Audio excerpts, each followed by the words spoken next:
The truth is, the world needs you. I think we forget how unique each of us are to this world.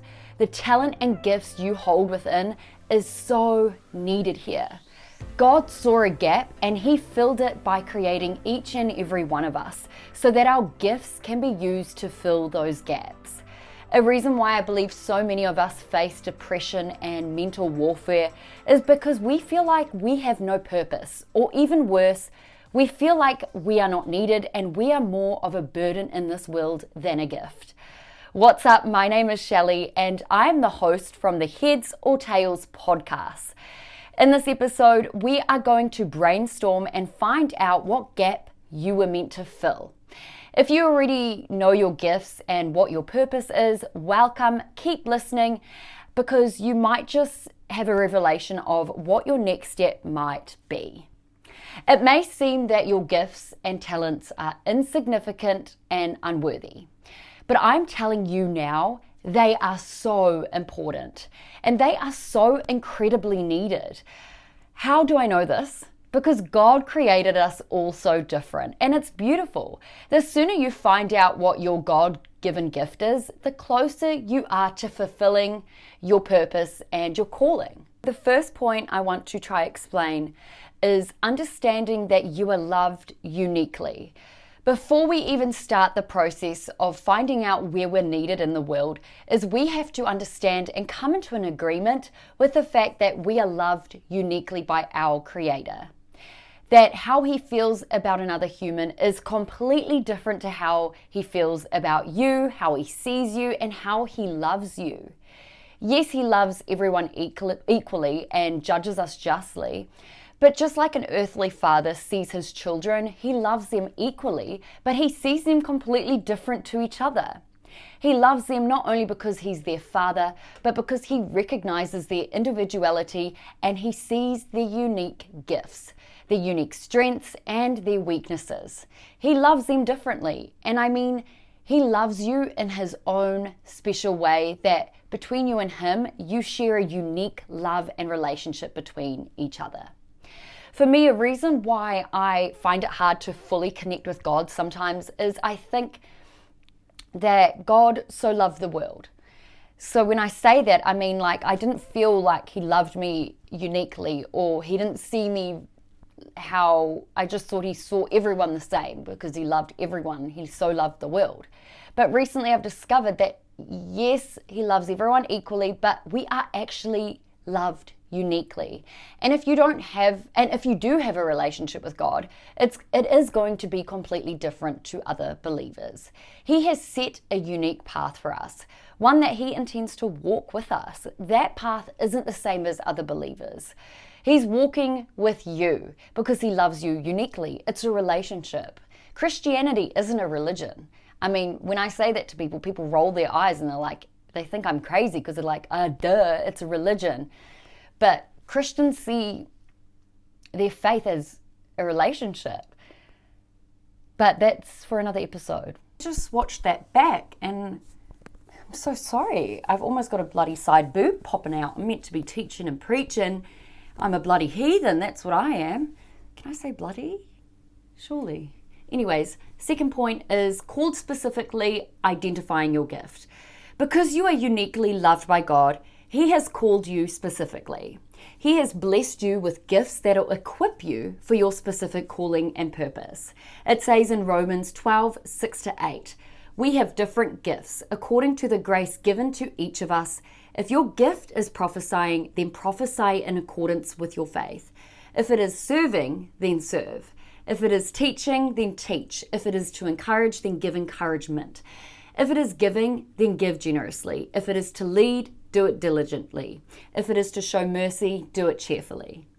What I absolutely love about this verse is God isn't only making it obvious that He has blessed us with gifts, but He's encouraging us to use those gifts and to not allow them to go to waste. What comes natural to you? What is something you can do with the least amount of effort? What's easy? There is something that you can do so easily, and that is your gifts and those are your talents. People often say, do what you love. But I think I disagree with that because throughout the years, Our wants will change, but our gifts and talents usually stay for a very, very long time. So, of course, follow your dreams and wants, but if you want to find your purpose and live in your calling, you should be identifying your God-given gifts and then using it. Because I believe when you live in your gift and you're using it every single day, you're becoming the person God created you to be, and ultimately you'll find peace and fulfillment. When I say you'll find peace and fulfillment, I'm not saying as soon as you live in your gift, you're going to be happy and life's going to be full of rainbows and daisies. Life will never be completely easy. But when you live in your gift, you will have fulfillment and peace. For me, I would say my gift is communicating and getting messages across, and waking up and doing that every day does give me that peace. Yes, there's days where I'm like, what the heck am I doing? Is this really what I want to be doing? But the thing is, and I need to remind myself this, that creating and chatting is something that comes easy to me, and I enjoy it. I don't dread doing it. Are you in a job that you dread going to? Do you feel like your gifts are being wasted? I was a flight attendant for 8 years, and whenever someone asked me if I loved the job, I told them I was obsessed with the job. It was the best job I had ever had. I really can't fault it because I did stay in it for quite a long time because I loved it. But the thing is even though I loved it and I was enjoying it, I didn't feel peace. And that was a huge reason why I ended up leaving, because I just felt like what I had inside and the gifts and talents that I did have weren't actually being used to its full potential. So leaving that job was a huge risk for me. But now I'm in like a position where I'm not financially thriving and I'm living at home with my parents. And to be honest, my life doesn't look glamorous as it once was, like when I was flying. But I have peace and I have joy. And I do feel a sense of fulfillment, not completely, but because I am doing what I'm good at, I do have that peace and fulfillment. The last thing I want you to be doing is getting up and dreading going to work because you feel like you're being wasted. There is no feeling worse than that. So really just think about what you're good at.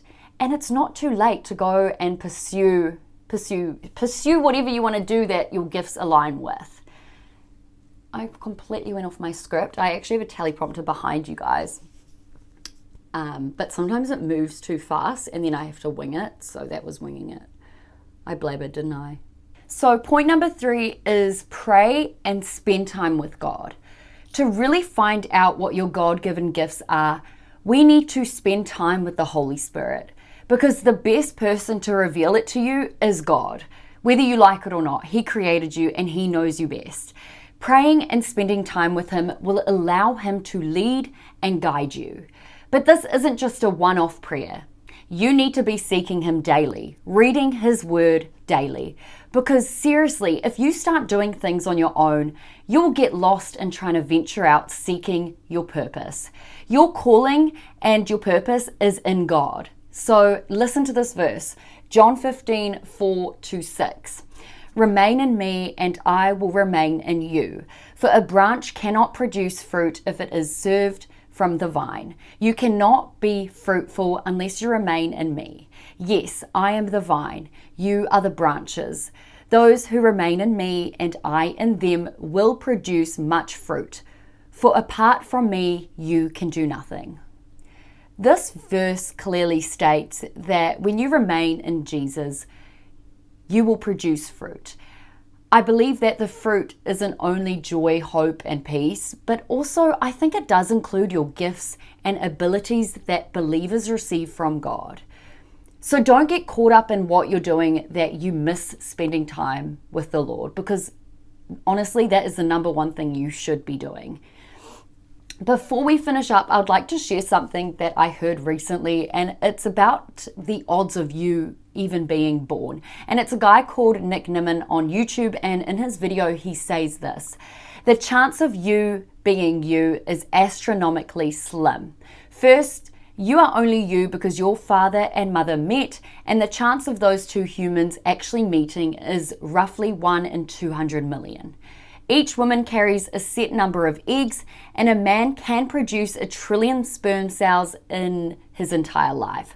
So what is the chance that that one particular sperm fertilized that one particular egg and essentially creating you? That chance is 1 in 4 quadrillion. So I know I'm using the word chance because that's what he said, and a lot of people would take this as luck and a chance that you have been created. But I believe that you were chosen by God to live, and you are so rare.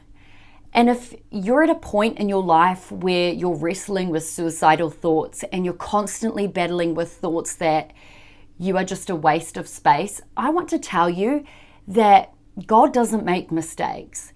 And you weren't created by accident. You are not here on accident. We need you, and the world needs you.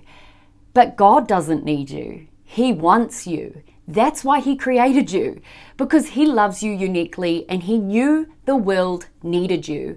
You were designed to fill a gap. The purpose God has for you is to benefit the world and to ultimately build the kingdom of God and to lead people to Jesus.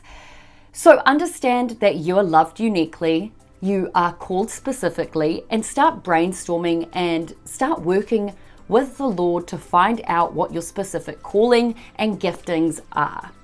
Thank you so much for listening and watching. I hope you enjoyed. Also, that brings us to the end of season 1 of the Heads or Tails podcast.